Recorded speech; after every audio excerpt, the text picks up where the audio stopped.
हे बघ, हिला लेबियामध्ये वरचेवर दुखत असतं, ती तपासणीला जाते तर तेव्हा काहीच नसतं. तर हे काय असू शकेल?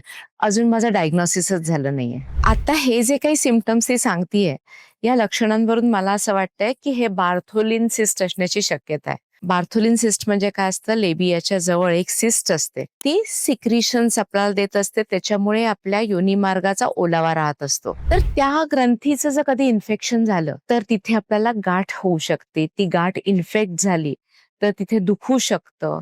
खूप मोठी झाली की त्यात पस तयार होतो आणि ती फुटू पण शकते. पण तुला वरचेवर तिथे दुखतंय, मध्ये मध्ये गाठ हे ती निघून जातीये, तर तुझ्यामध्ये अजून इन्फेक्शन जास्त झालं नाहीये, म्हणून ती मोठी गाठ दिसली नाहीये. तर तुला डॉक्टरांच्याकडे गेलं पाहिजे.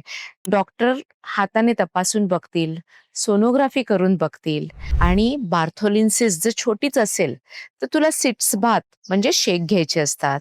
अँटीबायोटिक डॉक्टर देतात, त्याने ती दबून जाईल. पण ती वरचेवर येत असेल आणि ती मोठी होत जर असेल तर तुला सर्जरी करावी लागते. त्याला मार्सुपिलायझेशन ऑफ बार्थोलिन म्हणतात.